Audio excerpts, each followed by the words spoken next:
धनं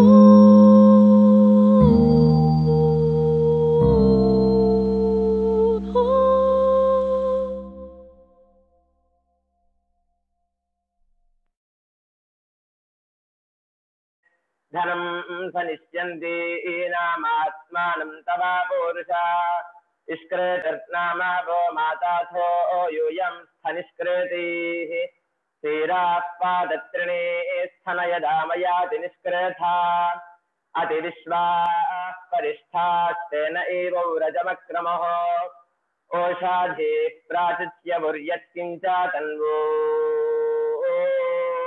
ओरपाः यदि मा वादयन्नहमोषाधीर्हस्तादधे आत्मा यक्ष्मस्य नश्यति पुराजीवगृभो यथा यस्योषधीः प्रसत्पथाङ्गामङ्गं परुष्परुः ततो यक्ष्मं विवादध्व उग्रो मध्यमशीरीव साकं यक्ष्मप्रभातचाशेन किकिदी विना साकं वाजस्य ध्राज्या साकन्नस्य निहाकाया अन्यावो अन्यामावत्वन्यान्यस्य उपावता ताः सर्वाः संविधाना इदं मे प्रावातावचा याः फलिनीर्याः फलाः पुष्पायाश्च पुष्पिणीः बृहस्पतिप्रसूतास्तानो मुञ्चन्तु मासः मुञ्चन्तो मासपथ्या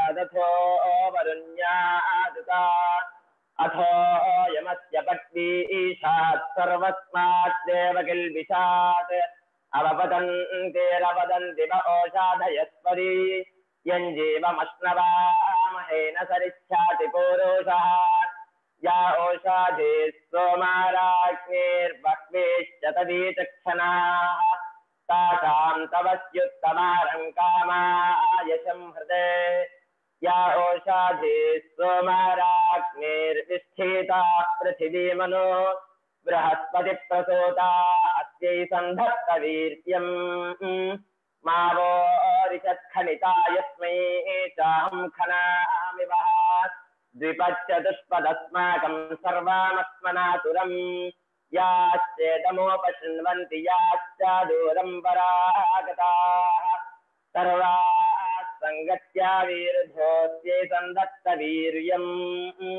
ओषाधयः संवादन्ते सोमेन सह राज्ञा यस्मै कृणोति ब्राह्मणस्त्वं राजन् वारयामसि त्वमुत्तमास्योषधे तवा वृक्षा उपस्थयः उपस्थिरस्तु सोऽस्माकं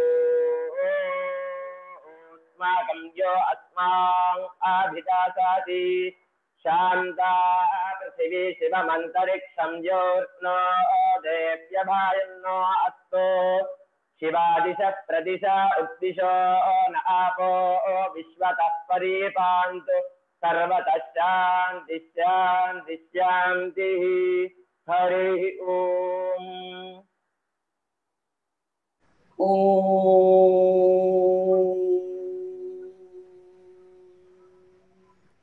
ओम स्वस्ति प्रजाभ्यः परिपालयन्तां न्यायेन मार्गेण महिं महिषाः गोब्राह्मणेभ्यः शुभमस्तु नित्यं लोकाः समस्ताः सुखिनो भवन्तु काले वर्षतु पर्जन्यः पृथ्वी सस्यशालिनी देशोऽयं क्षोभरहितः ब्राह्मणाः सन्तु निर्भयाः ॐ सर्वेषां स्वस्तिर्भवतु सर्वेषां शान्तिर्भवतु सर्वेषां पूर्णं भवतु सर्वेषां मङ्गलं भवतु सर्वे भवन्तु सुखिनः सर्वे सन्तु निरामया सर्वे भद्राणि पश्यन्तु मा कश्चित् दुःखभाग् भवेत् ॐ शान्ति शान्ति शान्तिः हरि ओम श्री गुरुभ्यो नमः Harihi Om.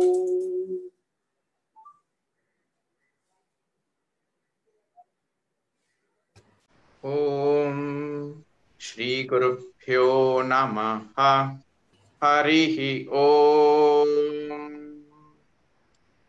स्वस्ति नो मिमीतामश्विना भगः स्वस्ति देव्यदितिरनर्पणाः स्वस्ति पूषा असुरो दधातु नः स्वस्ति द्यावा पृथिवी सुचेतुना स्वस्तये वायुमुपब्रवामहै सोमं स्वस्ति भुवनस्य यस्पतिः बृहस्पतिं सर्वगणं स्वस्तये स्वस्तय आदित्यासो भवन्तु नः विश्वे देवानो अद्य स्वस्तये वैश्वानरो वसुरग्निः स्वस्तये देवा अवन्त्वभुवः स्वस्तये स्वस्ति नो रुद्रः पात्वं हसः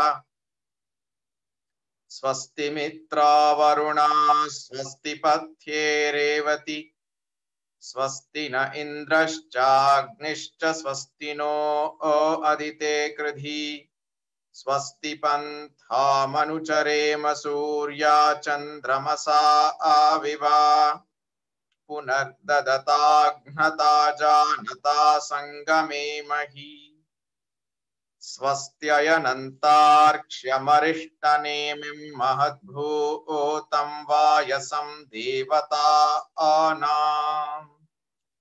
असुरघ्नमिन्द्रसखं समत्सु बृहद्यशो नावमिवारुहेम अम्भो मुचमाङ्गिरसं जयन्तस्वस्त्या आत्रेयं मनसा च तार्क्ष्यम्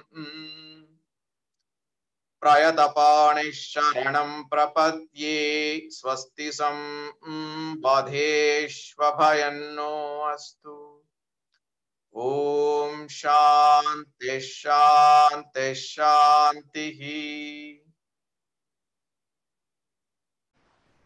Namaste. Yesterday we had a wonderful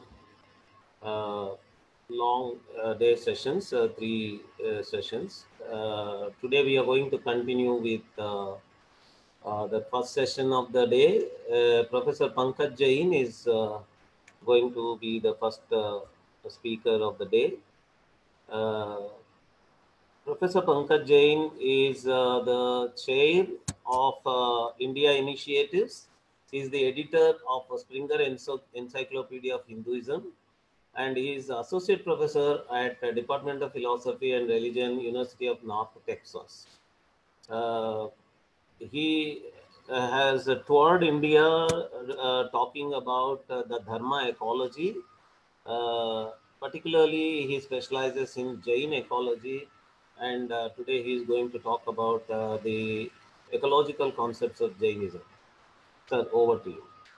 Thank you, Dr. Paturi. Thank you, Harikaranji and the team for organizing this wonderful first ever entire conference on this topic of indigenous traditions and ecology. I am pretty sure that many speakers have already touched upon Hinduism and ecology, Hindu Dharma and ecology, which is also actually my core area. My first book, my PhD dissertation was on Hinduism and ecology, actually, mostly Hinduism and ecology, focusing on the Bishnoi community, Swadhyay Parivar, and Bhil community in Maharashtra, Gujarat, and Rajasthan area. My second book was based on indigenous native traditions of Himalayas and Punjab, Sikhism and Uttarakhand traditions, and some local groups, what they're trying to do to save the environmental resources in Uttarakhand and Punjab. So that was my second book. But today I thought, because the conference that you have organized does mention that you want to cover Hinduism, Buddhism, Jainism, paganism, and so on, I thought I'll focus on Jainism today so that it will be a little bit newer and different from other speakers. So I'm focusing on Jainism, Jain Dharma and ecology. Because in my observation, dealing with or teaching or researching these topics for almost 2 decades now. There are some things that I would like to continue to remind. Maybe many of us already know this, but I'll just, in my own humble way, I'll just remind that, share that how exactly is Jainism or Jain Dharma or Jain philosophy, how is it different from Hindu philosophy or Hindu Dharma? Many times in Western encyclopedia and even Indian people's thoughts, I think it comes across as if Jainism is an offshoot of Hinduism. That's, at least in English language, that kind of a line is used, which is partly true and partly not true, because Jains have no problem in calling themselves as Hindus, at least in my, at least some of the Jain people. Some may just deny even that. They might say that no, Jain people are different from Hindu people. That's a bigger controversy. But Jain philosophy can be seen as with some overlaps and some common elements with Hindu philosophy, obviously karma and many other things. But some things are really distinct and different from Hindu philosophy. For example, Jain philosophy says that there is no creator God, there is no preserver God, there is no destroyer God. There is the time, the universe, the cycle is eternal. It never was created and it will never end. So it's an eternal cycle, eternal process. It will go on forever, universe and time and soul. Every soul, even after attaining the enlightenment, even after moksha, the soul remains separate and distinct from all the other souls in the universe. So there is no Brahman where all souls are merging, to put it simply, how Advaita Vedanta will teach us. Here in Jain Dharma, each soul remains distinct and separate for eternity. Even after moksha, it goes into if I crudely translate it, some kind of a moksha land. It's called Siddhashila, on the top of the universe, where all the souls will stay there forever in perfect peace, perfect energy, and perfect omniscience or sarvagyata. But the souls will remain separate and distinct from all the other souls. So these are really interesting and different features of Jain Dharma that I thought I'll share more. So let's now, all of these philosophical ideas of Jain Dharma, how they connect with environmental themes. That is the topic of the conference. So let me now share that. So time is less, so I'll again have to cut down a lot of things here. So I'll just skip here. To keep it very short, I think in 1 or 2 lines, I think we know that there are several environmental problems in India. So from one perspective, India is suffering from the similar issues that are going on elsewhere as well.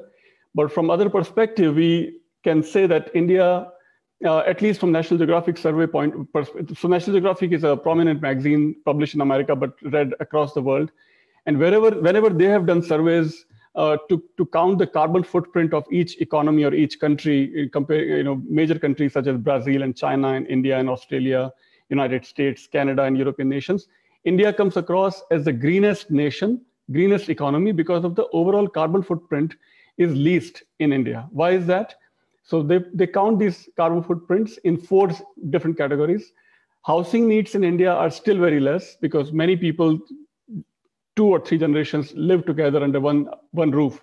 Even today, it's possible. And in my own home right now, my parents live with me, even here in the United States. But in India, it's very common to live joint families, still a phenomenon.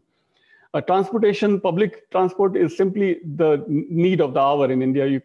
People cannot, even if they own the cars, they cannot all drive at the same time, or not each member of the family will have his or her own separate car. People like to carpool and just use public transport to avoid the congestion and whatnot. But the biggest reason for India's carbon footprint, which is the lowest in the world compared to other major countries or economies, is that India's meat needs are still very less. Even though some people may consume egg or meat occasionally, but that's not as if they need meat twice or thrice a day. Meat consumption is still very, very less in India. That puts India's carbon footprint at the lowest scale. So that's one reason, major reason. And that lowest meat consumption in India, in my opinion or my research, I would like to attribute it to the influence of Buddhism and Jainism as as it happened more than 2 millennia ago when Buddha and Mahavira, when the entire world was experiencing this Axis age where Socrates and Plato in Greece, Zoroaster in Middle East, Lao Tzu and Confucius in China, and Buddha and Mahavira were very influential. And as they taught their philosophies and their traditions, overall, I think many Indians from that point on cut down their meat consumption, and Indians overall then became more and more conscious about what kind of food they're eating. So that now translates into the lowest carbon footprint, as I was alluding to in the beginning.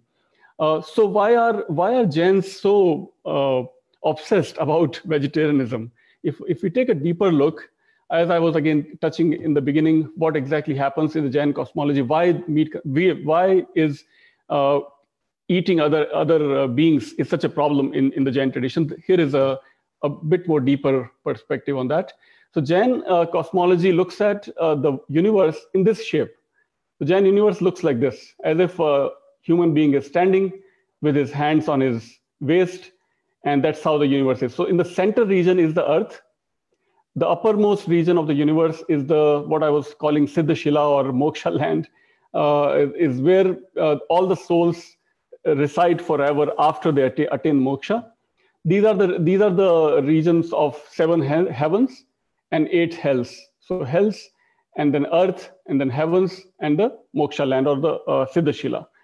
Now, all of these, the entire universe is filled with millions and millions of distinct, separate souls, and each soul is interconnected in its survival, in its existence. So Jain philosophy teaches that every soul wants to live forever. Nobody wants to be pained. Nobody wants to be hurt. So we live by supporting and taking care of each other. So nonviolence becomes a prominent philosophy. So for your own survival, you cannot hurt other beings because every being wants to also survive and flourish in this universe. And through the cycle of rebirth or transmigration or punarjanam, all of the souls are interconnected also, even beyond this one lifetime, because the life is infinite. The journey of the soul is infinite also. So that's the Jain cosmology. So one's present is connected with others past or future through this cycle of transmigration or punarjanam. So that's why to avoid harming other beings in the universe is extremely important for Jain tradition, because as if somebody is hurting other beings, it's creating more negative karmas. And for moksha, not just negative karma, but even positive karma are to be completely cleansed off, so that those souls can go to the ultimate Siddhashila. So that's in short, in nutshell, Jain philosophy and cosmology. Again, time is less, so I'm a bit rushing forward. So what Jain taxonomy teaches is by a prominent Jain thinker, Acharya of 11th century, Shanti Suri. In his Jain Vichar Prakaran, he categorized all the beings in the universe in 5 categories, depending on how many senses they have. So humans and gods and demons and mammals and reptiles and birds have 5 senses. So touch, taste, sense, smell, and hear. They are the sentient beings and non-sentient beings. So these are all equal. So, and then lower than that are the beings with only four senses: touch, taste, smell, and see. Butterflies, flies, and bees. And then touch, taste, and smell, insects and spiders. And then only 2 senses: touch and taste, worms, leeches, oysters, and snails. And finally, only 1 sense beings. So Earth is also imagined with earth-bodied beings have their own separate, distinct souls. Water-bodied beings. So water also has soul. Water-bodied beings also have souls, distinct, separate souls. Fire-bodied beings and air-bodied beings.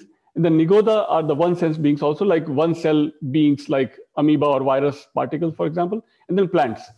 So Jain taxonomy or philosophy teaches that for human survival, if humans are killing other mammals or reptiles or birds, it is as if equal to killing another human being. So that's why Jain philosophy emphasizes so much on vegetarianism. So meat coming out from birds or reptiles or mammals is as bad as coming from a human being. So that's all on the same level, same hierarchy, right? So how should humans live in this universe?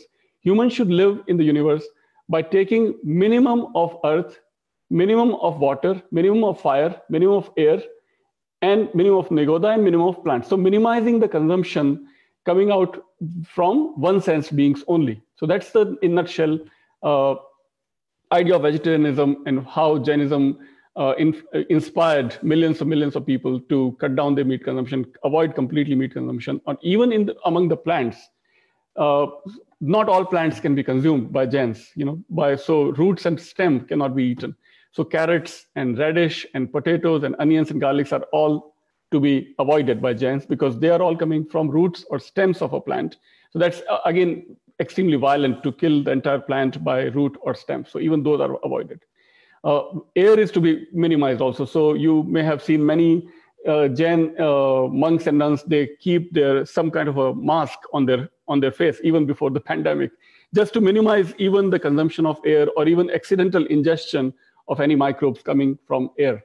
Minimizing fire usage by Jains. So many Jains, devout Jains, after sunset will not consume any food. They will not even switch on any light to minimize again fire. Why even cause any harm to fire-bodied beings, souls in the fire-bodied beings. So even consumption of fire is to be minimized. Water is to be also taken with extreme care, extremely frugal usage of water. And earth, minimizing the usage of earth, minimizing the usage of any resources that is coming from the earth.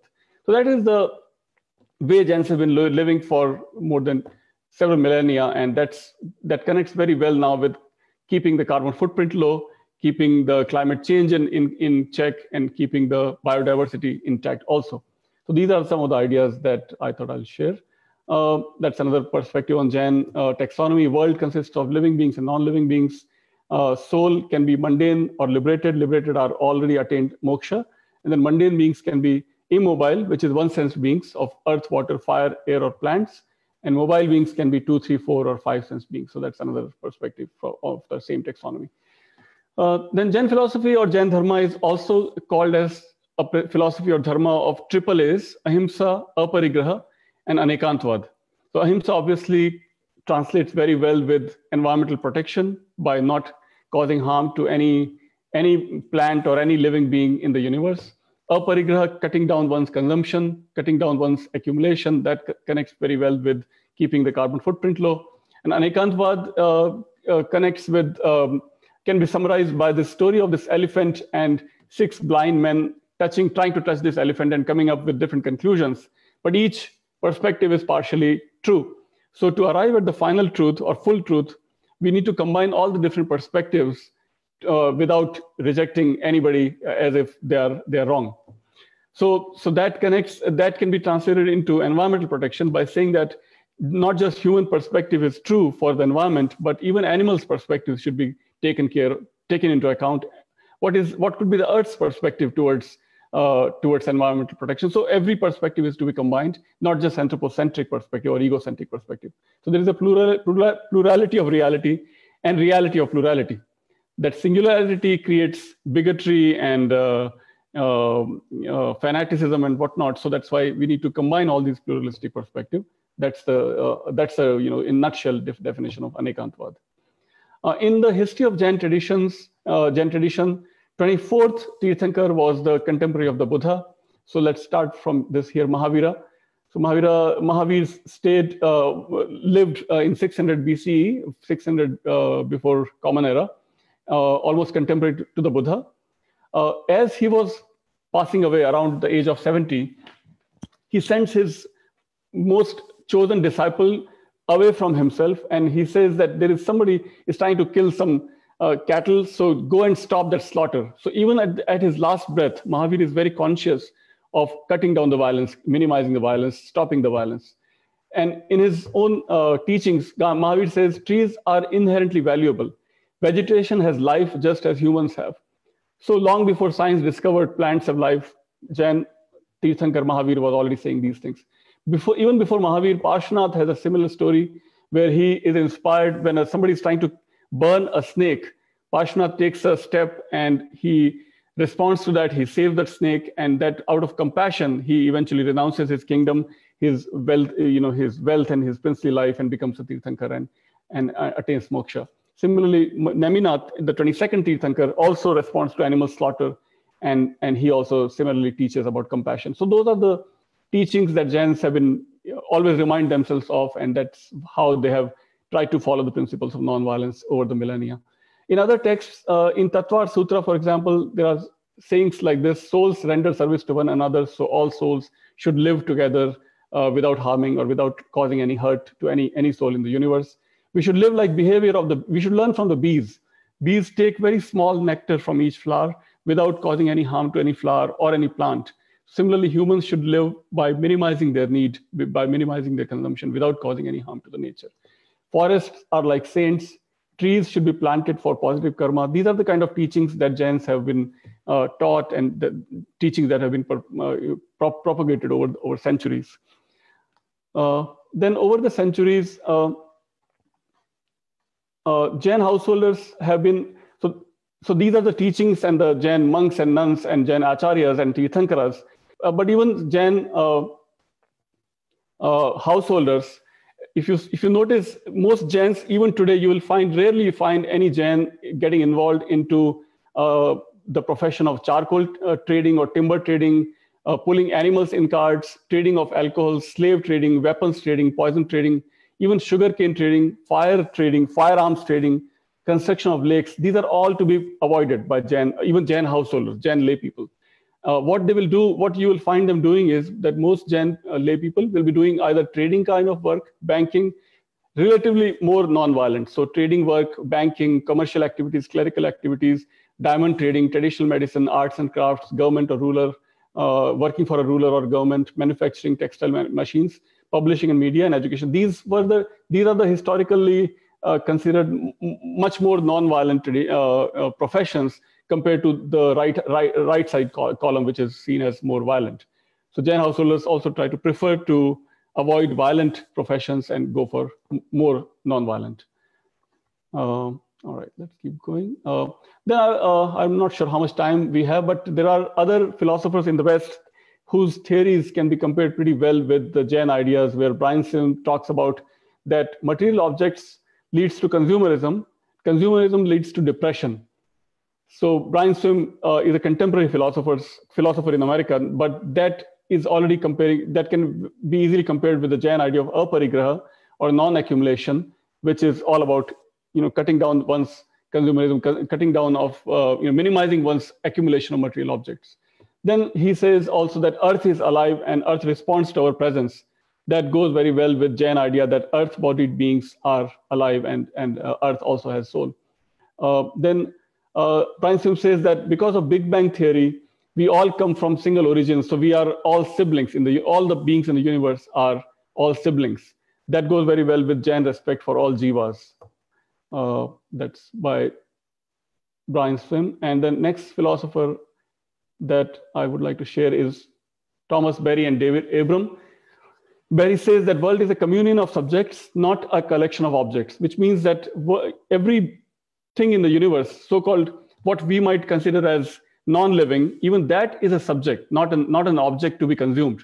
That goes very well, I think, with Jain view of soul in all beings. So earth and plants and everything has a soul. So everything has an agency. Everything is a subject, not an object. Then Abram says diversity of local forms, and that goes well with Mahavir says that we should change minds of the people, not enforce our ideology on them. Trees are inherently valuable for beauty and strength. And then David Abram says that senses are equally important to study external reality from objective perspective. And that goes very well with the focus on empiricism in Jain philosophy, in Tattva Sutra, for example. So objective study, and that's also compares well with David Abram and Thomas Berry. Then other examples, at least Jain historical text mention that Ashoka's grandfather, Chandragupta Maurya, and Ashoka's grandson had both converted to Jainism in their later part of their life, and they lived as Jain monks in their life. In Gujarat, several kings had supported and embraced Jainism, and they propagated these non-violent teachings. Jain acharyas were very influential in meeting Mughal emperors such as Akbar and Jahangir, and even before Mughal emperors such as Tughlaq, also they had met, and they convinced these Muslim emperors also to adopt non-violence and vegetarianism for some part of the month, and even to to that extent, they achieved some success in spreading nonviolence. How much time we have, Nagaraji? I can go on forever, but I'd like to respect the time.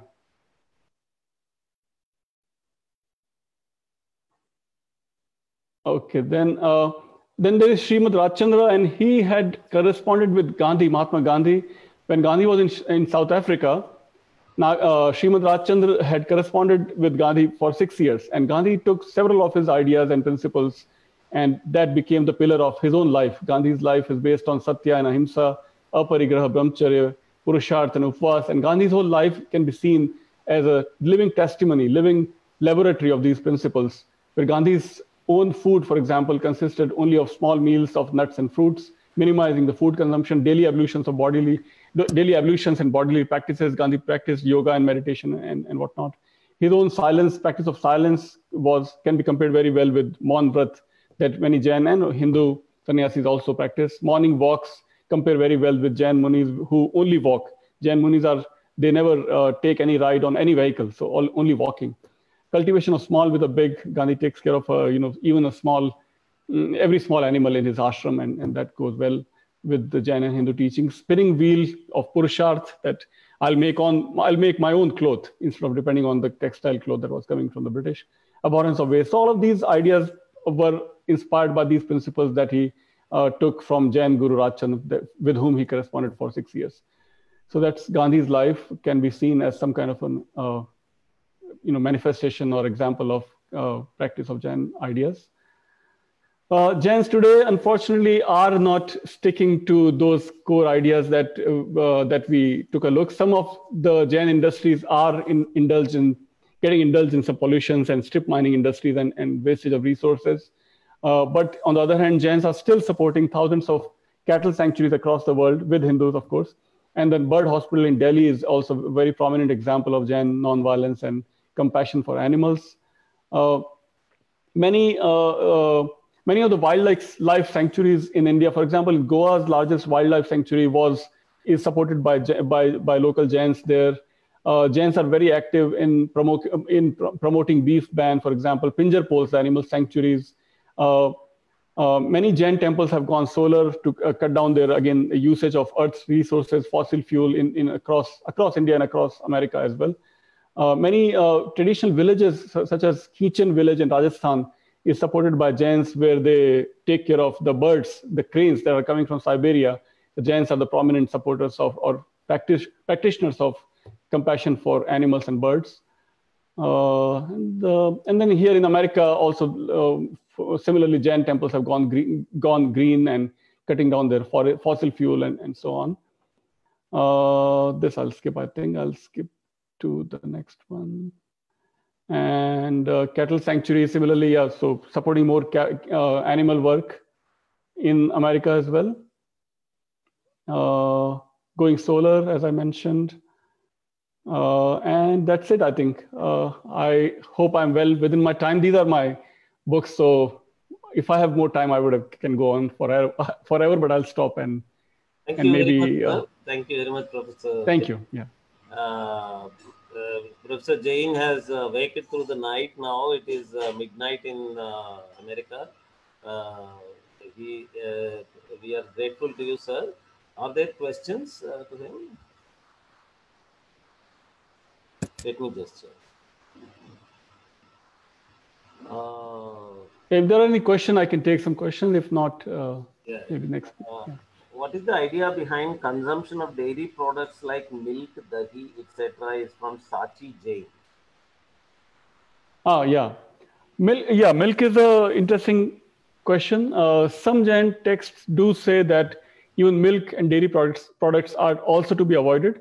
Many Jain monks and nuns, even in contemporary India, have gone vegan, and they are discouraging the use of dairy products, because dairy, as we know now, is not non-violent at all. Many dairies are using very violent means to extract milk from cattle. So many Jains are actively promoting veganism. There is one more question from Sneha Chavan. Isn't the diamond industry related to slavery? Yeah. Diamond industry, contemporary world is not violent, not non-violent. Also, it's very, very violent in Africa, especially slavery and all that. So probably because Jains didn't see the violence being committed with direct means, so they took it as a as a non-violent profession. But now we know that diamond trading is also very controversial. But Jains are now, we like it or not, Jains and Jews across the world are the leading leaders in this diamond trading across the world, in Belgium, in Israel, in America, and in India. So that's how it is. But we know it is not non-violent. Yes. Shiva Kumar, this question is there any code of conduct for kings in Jain philosophy? Code of conduct for kings. I think the basic code of conduct remains the same, is to minimize violence. So, of course, no meat consumption. So historically, many emperors, many kings in South and North India have gone out of their way to support Jain monks and nuns. So they will, donate heavily to these Jain monks and nuns historically, and by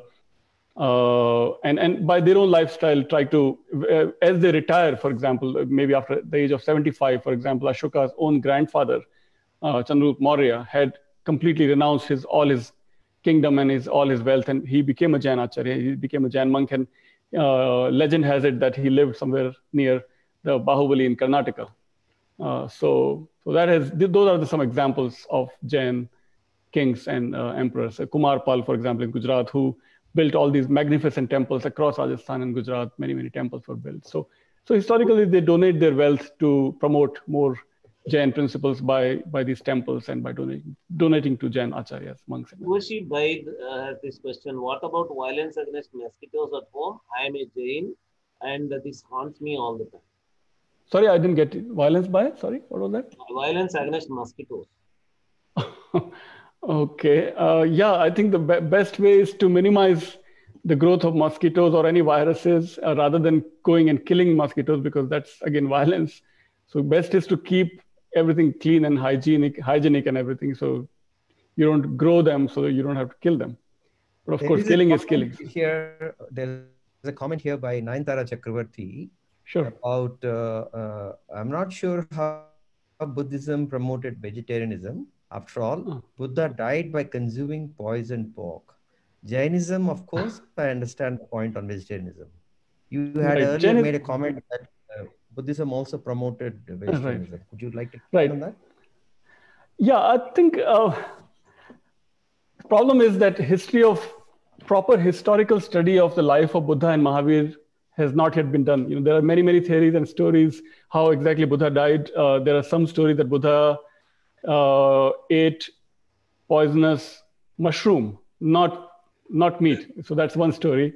But there are also examples where Buddha, I think, reluctantly allowed his disciples, his monks and nuns, to accept meat if it is given by their supporters. So Buddhism does not go to that extreme of absolutely sticking to non-violence, to the letter, to the spirit, as Jains have been doing. So of course, Jains are to the ultimate, and Buddha is sort of middle way between the two extremes.